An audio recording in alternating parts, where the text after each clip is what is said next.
Next on Unsolved Mysteries. Dan Wilson began behaving erratically, then disappeared. 5 days later, his car was found, but he wasn't. J.D. method was smooth with the ladies, smooth enough to make off with nearly $500,000 of their money. Anastasia Romanov, daughter of the last Russian Tsar, was supposedly executed. Did she really die?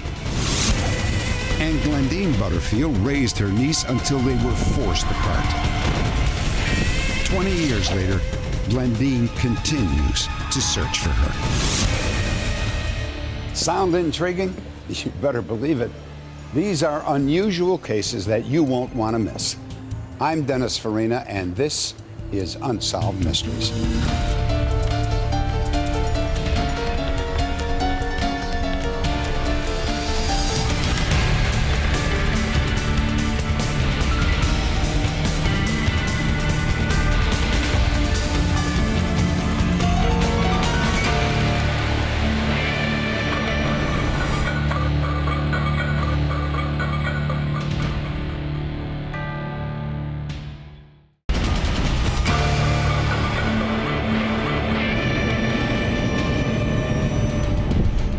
100 years ago in St. Petersburg, Russia, there lived a Grand Duchess named Anastasia. She was the blue-eyed youngest daughter of Tsar Nicholas II, the wealthiest man in the world. Anastasia and her 3 older sisters lived lives of glamour and privilege that were the envy of all. She grew into a rambunctious tomboy, a jokester, and the family clown. She was the rebel of the Imperial Romanov family. Then, on July 17th, 1918, Anastasia's royal life came to a violent end. She was just 17 when her entire family was executed, along with their physician and 3 servants. Their burial site remained a state secret. As far as history was concerned, that was the end of Anastasia and her family. But it was not the end of her story. 19 months later, a young woman appeared on a bridge in Berlin, and the stage was set for one of the world's great mysteries. Nein, stop! Eventually, the young woman would shock the world by claiming that she was none other than the Grand Duchess Anastasia. The debate over her identity has continued for decades.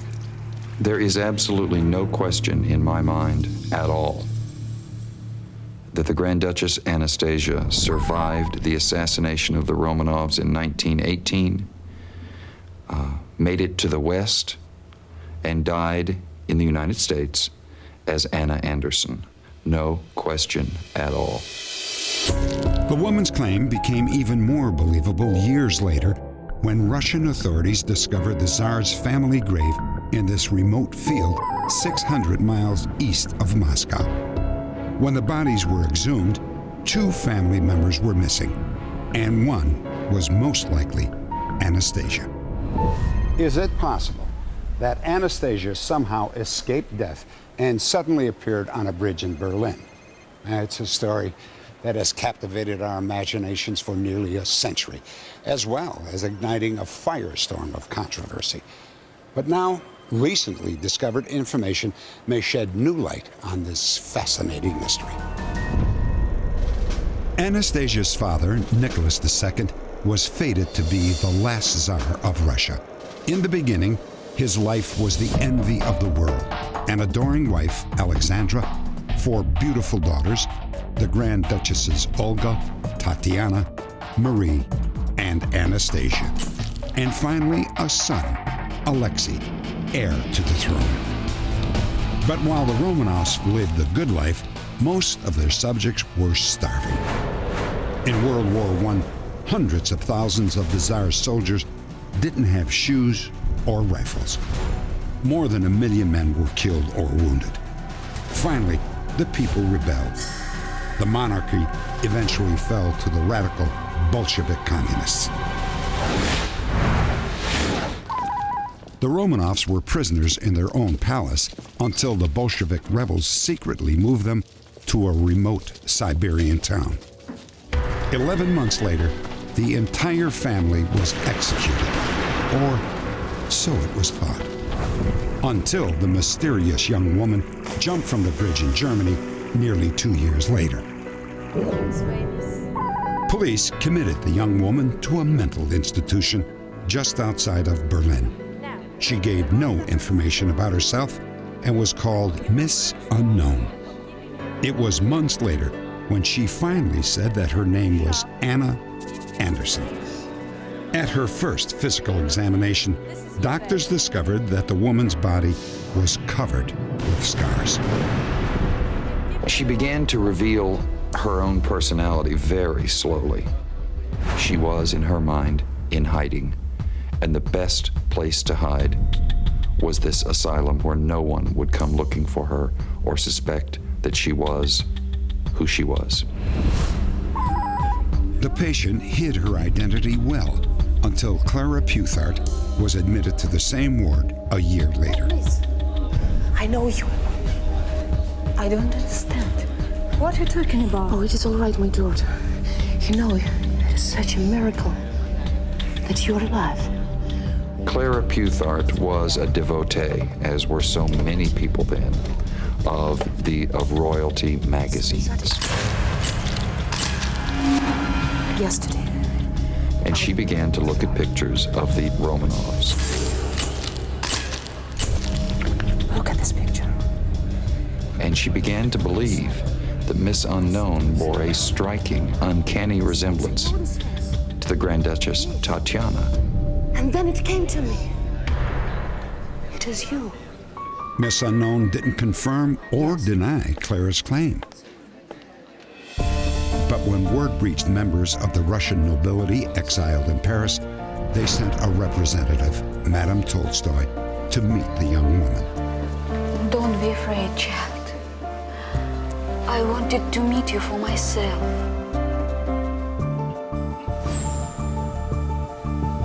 My God. She has eyes of Nicholas. Later, Tolstoy told people that when she saw those eyes, in the context of the rest of the face, she knew she was looking at one of the daughters of the Tsar.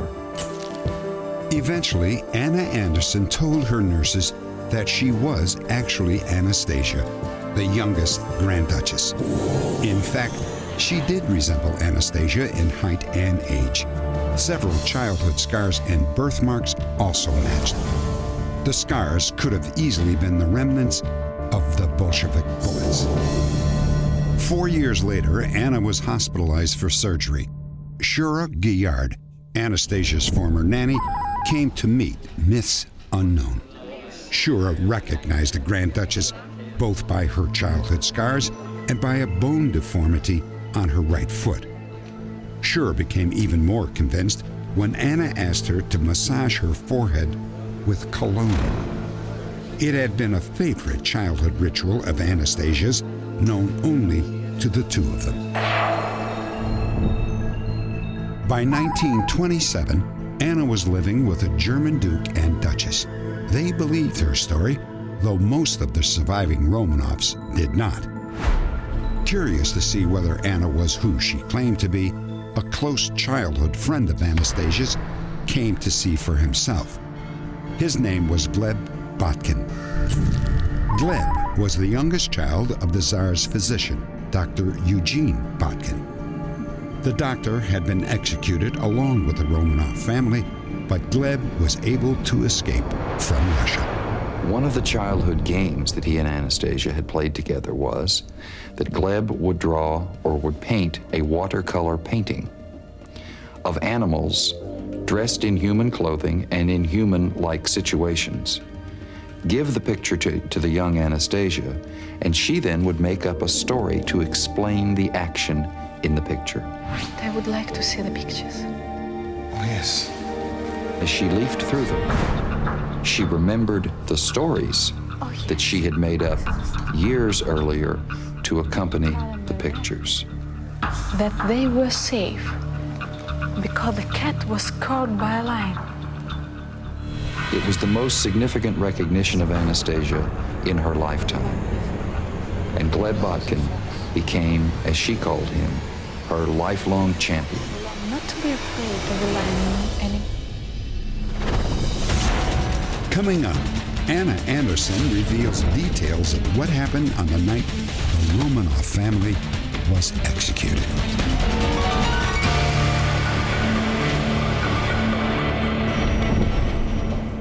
The official story was that Anastasia Romanov, daughter of the Tsar of Russia, had been executed along with her entire family in 1918. Months later, a suicidal young woman was pulled from a canal in Berlin. She called herself Anna Anderson, but she claimed to actually be Anastasia. The story she told to a childhood friend of Anastasia's was very convincing. Anna described how she'd been horribly wounded during the execution. She was thrown on a truck with the dead bodies of her family and was hauled off to a secret burial site. At some point, the truck overheated. According to Anna, a soldier named Alexander Tchaikovsky was left to stand guard. He realized that Anastasia was not dead. He pulled her from the truck and carried her to safety. 20 years later, Gleb Botkin and Anna's lawyers went to court to prove that Anna Anderson was actually Anastasia and to claim a portion of the Romanov fortune.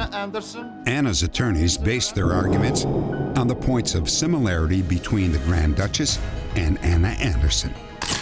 Experts analyzed photographs of both women's ears. The match impressed even Anna's most bitter critics. Various scars and birthmarks also matched. Handwriting samples were analyzed and found to be identical. The case dragged on for decades. Anna became more and more eccentric and reclusive. She was almost totally uncooperative, both with her own attorneys and with the courts. Finally, in 1967, the German High Court issued a decision. There was not enough evidence to prove Anna's claim. The court did state, however, that the death of Grand Duchess Anastasia could not be considered a verifiable historic fact. Anna Anderson died in 1984, having never proven her claim. But that wasn't the end of the story. On July 12, 1991, the skeletons of the Romanov family were discovered in a mass grave near the site of their execution. At least most of them were found. Месте сокрытия, где были In the grave, there were supposed to be 11 bodies, все скелеты, but only 9 вместо were 11 there. оказалось 9. 2 were Не missing. было. Находится For a whole year, we looked for the 2 missing skeletons, but we could never find them. Мы их искали, не могли найти. The Russians invited American forensic expert Dr. William Maples to examine the remains, hoping to determine which skeletons were missing. We looked at the remains, we photographed the remains, we measured the remains, and for each of the 9 skeletons, we determined age, sex, race. We determined that the Tsar was most likely there, bodied 7 as the Tsarina. We had the family physician, Dr. Botkin, and we had 3 of the daughters. But I don't believe any of the 3 daughters could be young enough to be Anastasia, who was 17 years, 1 month at the time of the shooting. Also missing were the remains of Alexei, the Tsar's only son. It was the absence of Anastasia's body, however, which once again fueled the theory that Anastasia had somehow managed to escape death by execution. Whether she could have survived that night, I seriously doubt it. As a forensic scientist looking at the objective evidence that we don't have any evidence that anyone would have survived. The damage to the remains was pretty profound. 8 years later, DNA testing on the bones in the grave proved that 5 of the bodies were members of the Tsar's family. Comparison with the sample from Anna Anderson showed what many already believed. Anna Anderson was not a member of the Romanov family. This evidence put her claim to rest, but it still didn't explain why Anastasia's remains were missing from the grave. However, the official Bolshevik account offers some clues about what may have happened. The report states that on the night of the execution, the Tsar was ordered to wake up his family. He was told that they were in danger and had to be moved for their own protection. The girls were given half an hour to dress. They carefully laced on their corsets. A fortune in precious stones and gems had been sewn into the linings. The Romanovs, along with Gleb Botkin's father and 3 servants, were led into the cellar. They were told to pose for a family photograph that would prove to the world that they were still alive. And then, abruptly, the Bolshevik officer in charge read the orders for execution. Того, что ваши родственники продолжают наступление на советскую Россию, Уралисполком постановил расстрелять вас. Постановил расстрелять вас.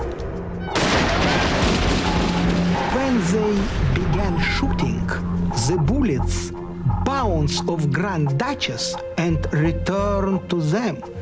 They did not know that in corsets of Grand Duchess, the Tsarina hid their jewels, and jewels protected them.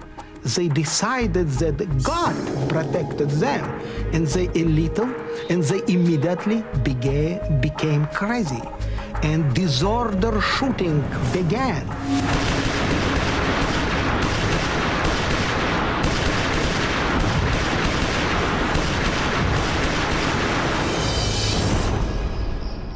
The Bolsheviks loaded all the bodies onto a truck. However, on the way to the secret burial site, the truck got stuck in the mud and the officer in charge decided to dispose of the bodies on the spot. It was reported that in order to confuse anyone who might locate the grave, 2 of the bodies were burned and the charred remains buried separately. The other 9 were buried together a few meters away. Update. Nearly 2 decades after the Romanov burial site was located, a second grave was found nearby. The remains buried there proved to be those of Alexei and Maria Romanov. The Tsar's family was now complete. It turns out that Anastasia's remains had been among those unearthed in 1991. But without the last 2 Romanov children, scientists hadn't been able to make a positive identification. And now we finally have proof. Anastasia's survival was, after all, a myth. Next, a devious Khan Juan preys on lonely women, taking first their hearts and then their money.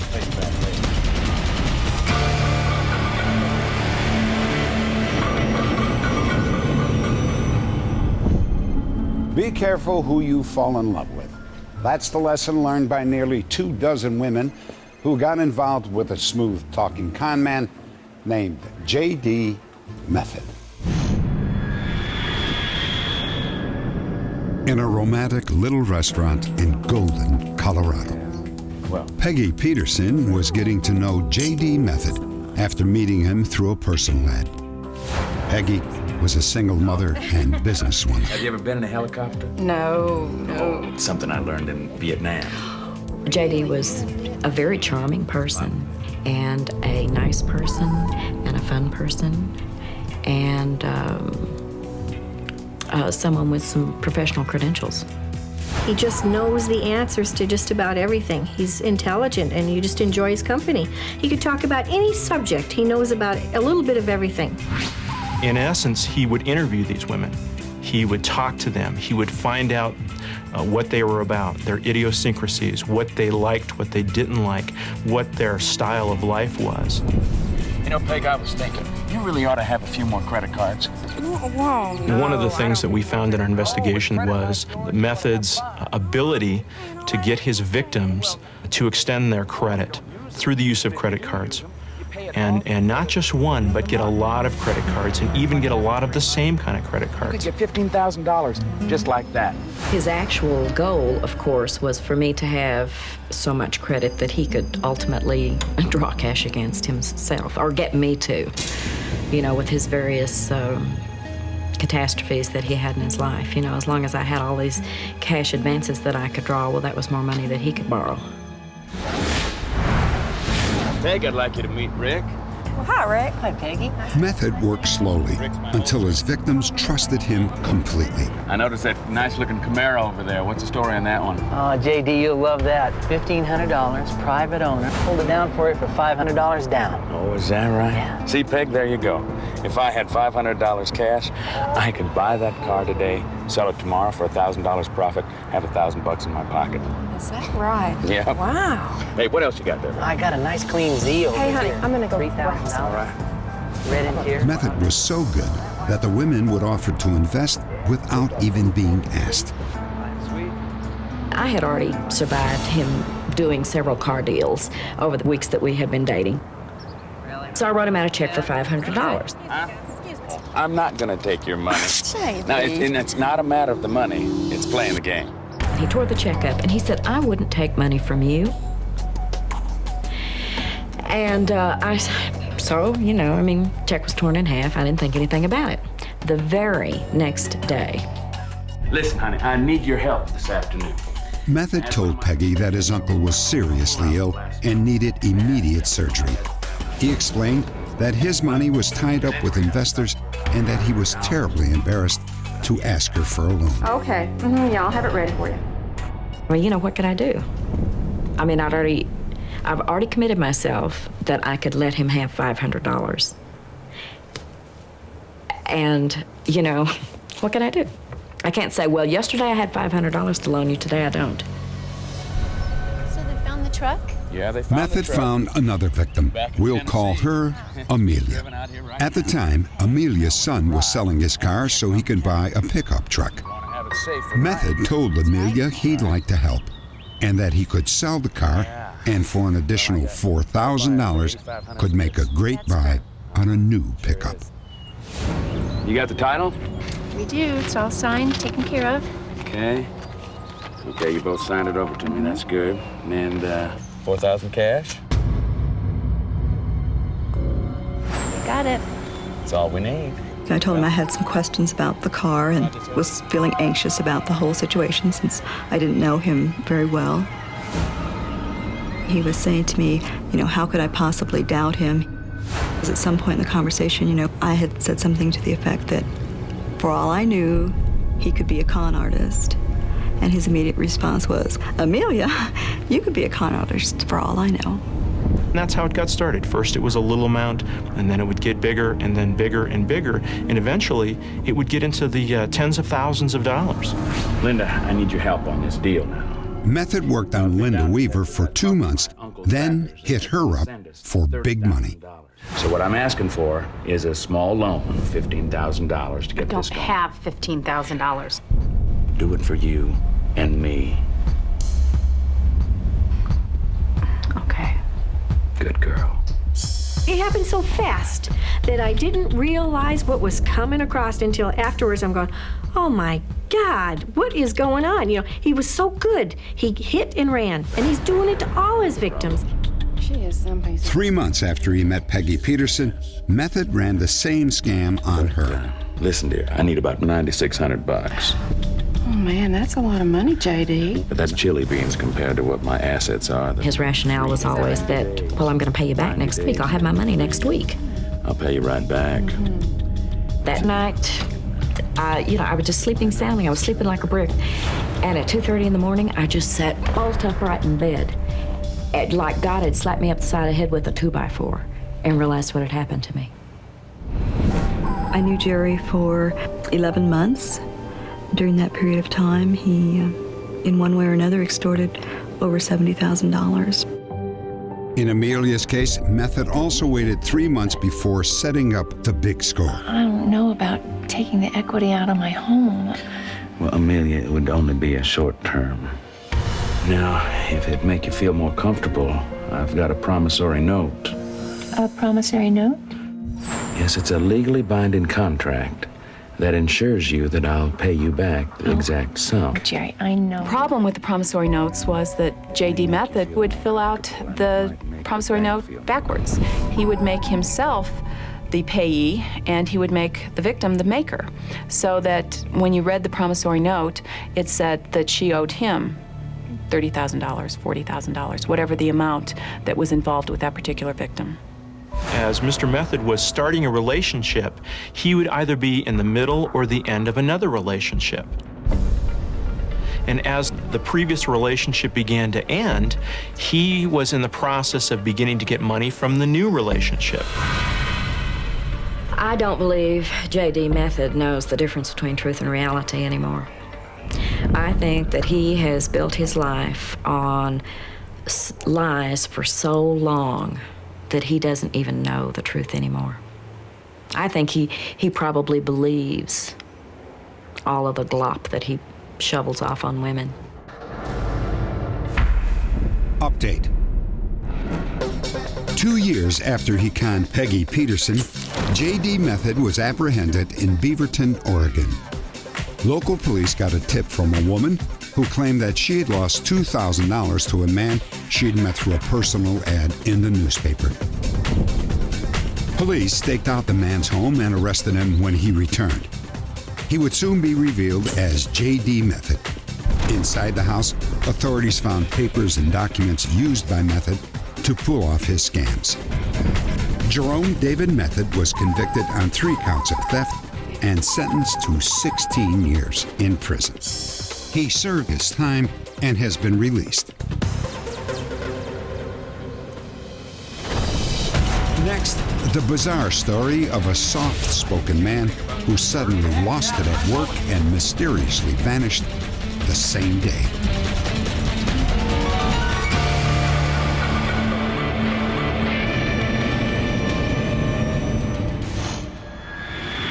In Spokane, Washington, at the ASC Machine Tool Company, 35-year-old Dan Wilson was a reliable worker. Though recently divorced, he remained devoted to his 2 children and his Bible study. Then one day, Dan seemed to snap. Hey, Dan, when's this one going to be done? What's the problem, Jerry? Oh, no problem. Just need it over on the other line whenever you're done with it. Every time I try to get my work done, you come down here and give me a hard time about it. Dan's foreman was shocked by the outburst. He and the plant manager were concerned, and they told Dan to take some time off and come back whenever he felt ready. But Dan never returned.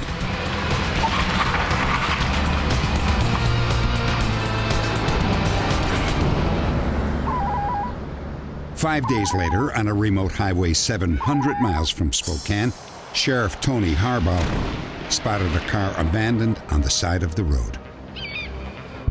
When the car was found, the doors were unlocked. In fact, one of the doors was ajar. Check for keys in it, Mark. The keys were not in the vehicle when it was found. There were a few miscellaneous items, one of which was a Bible laying on the front seat. You've got a Bible on this side. Daniel Wilson inscribed in the front of it. Sheriff Harbaugh traced the car to Dan Wilson. We conducted both ground and aerial searches. It's my belief that if Daniel Wilson was in the area, in any of the area that we covered, we should have found him at that time. There was no reason for Dan's car being abandoned in the middle of the Montana prairie. His mother, Darlene, along with 2 of his cousins, went to Miles City to talk to the sheriff and get some answers. Check the car. The sheriff told us that the car looked like it had just been parked there and that someone had walked away from it. They had looked under the hood and there was nothing wrong there, and there was a third of a tank of gas. Search the ground around the area I couldn't here. visualize in my mind that he would just walk away from the car and just take off. It certainly was not an area where you would expect a person would stop and take a walk. Dan's family thought he might have been heading to Colorado to visit other relatives. He had made the trip from Spokane to their home in Longmont many times before. Dan normally followed Interstate 90 through Billings, Montana, to Colorado. But this time he headed east instead and drove 150 miles into the sparsely populated area where his car was found. Just want you to leave me alone so I can get my work done, all right? How had Dan strayed so far off course on such a familiar route? His mother suspects foul play. I know that he did pick up hitchhikers. If he felt he could give somebody a ride, he would. I'm concerned that maybe he was not the person that parked the car in Montana, that it could have been somebody else.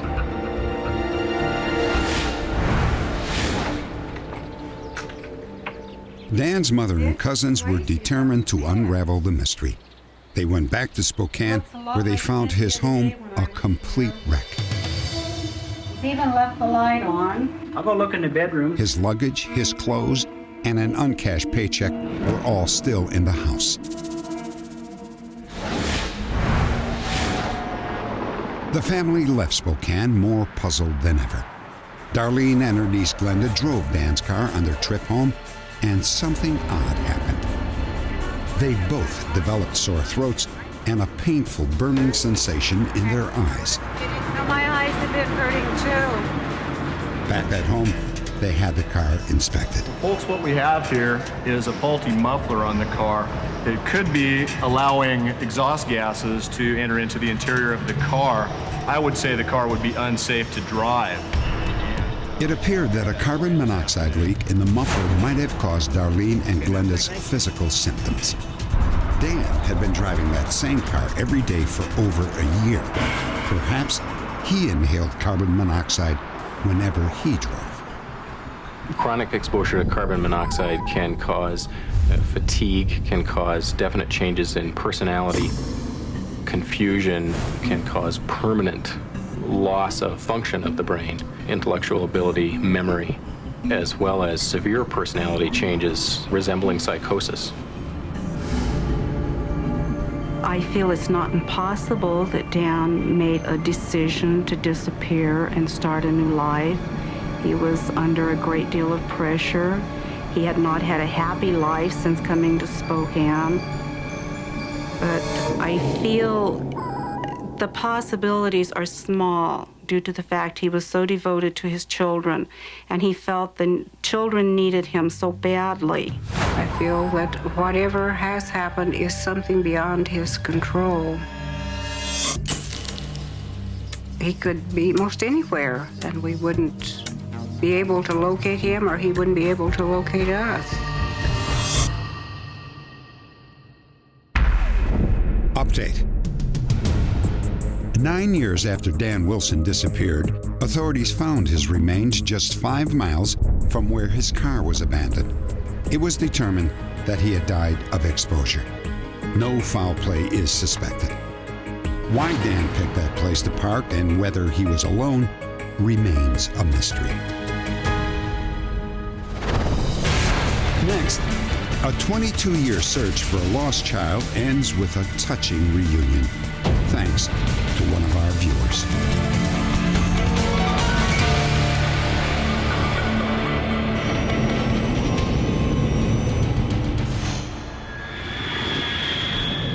Santa Maria, California. Bob! Glendeen Butterfield was about to meet the newest addition to her family, her niece, Kellyanne. So how is your flight? Glendeen's brother Bob was in the Army and was being shipped to Germany. He and Kellyanne's mother had separated, and neither one could care for the baby. The Army planned to put Kellyanne in an orphanage, but Aunt Glendeen wouldn't hear of it. So she went up the chain of command, straight to the office of the president. About 2 days later, the base commander at Fort Campbell, Kentucky called me and said that anybody would go at that length to keep a kid out of an orphanage, that the Army would give my brother a grant and leave to bring her to me. Once Bob gave custody of Kellyanne to his sister, he seemed to lose all interest in her. Glendeen was on her own.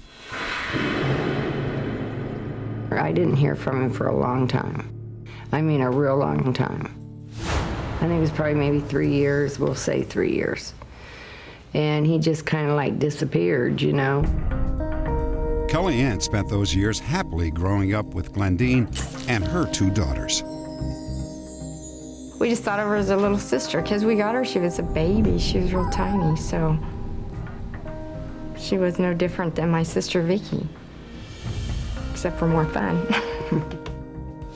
She liked her horse, she liked riding horses, she just did everything that anybody's normal kid would do. I mean, no different than them, except they were a little older. You know, I mean, she just happy, go lucky. Then, out of the blue, Bob suddenly reappeared unannounced and moved in with Glendeen. He still showed little interest in being a father, but things changed quickly when a young woman named Kitty moved into the same apartment building. Less than a week later, Bob moved in with Kitty. And then, without saying a word to Glendeen, he decided to take Kellyanne with him. Hey, Kellyanne. They moved her out after Bob only knowing this woman for a day or two. And I just went into hysterics over it. I mean, you know, this is my kid.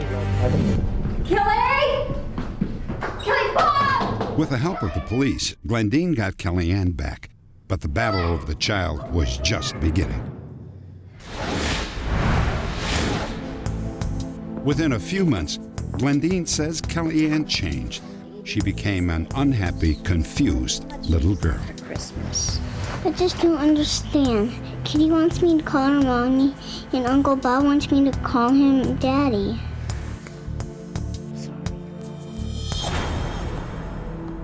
The situation became even worse when Bob sued Glendeen for custody. And I've just had a nice long chat with Kellyanne in my chambers. She's a very bright, intelligent child.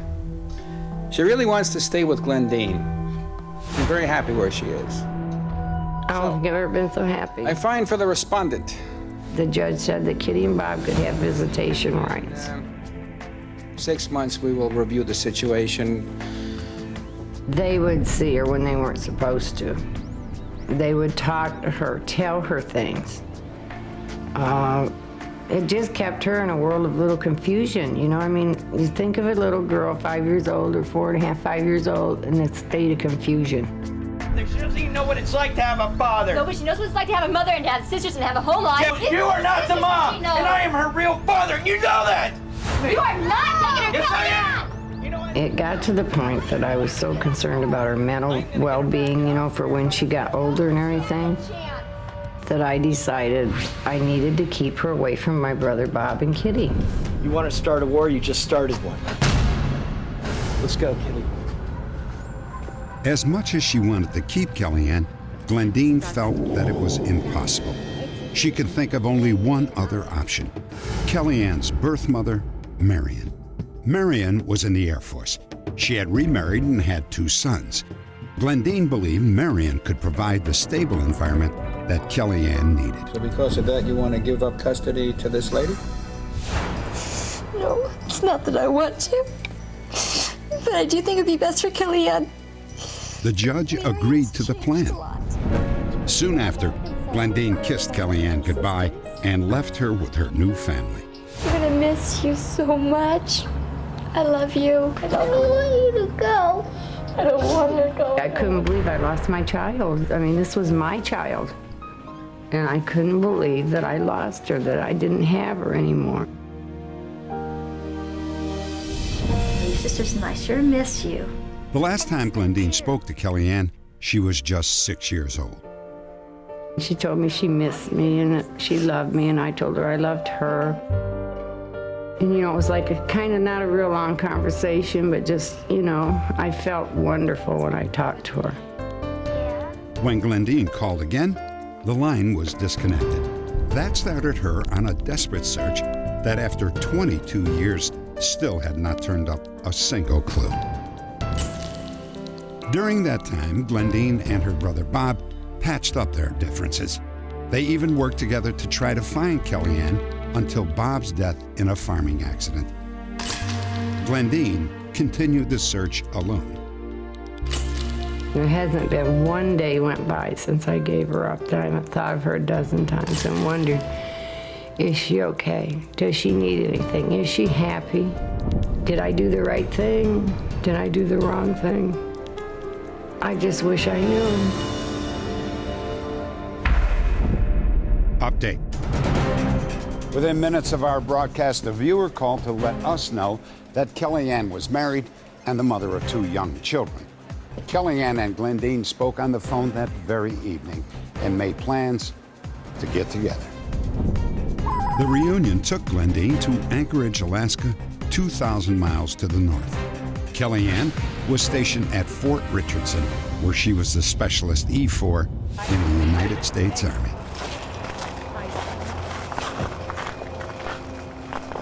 It feels wonderful. I just can't believe I found her. I don't believe it. All these years, I've pictured her like she's still 6.5 years old. I never could imagine her grown up.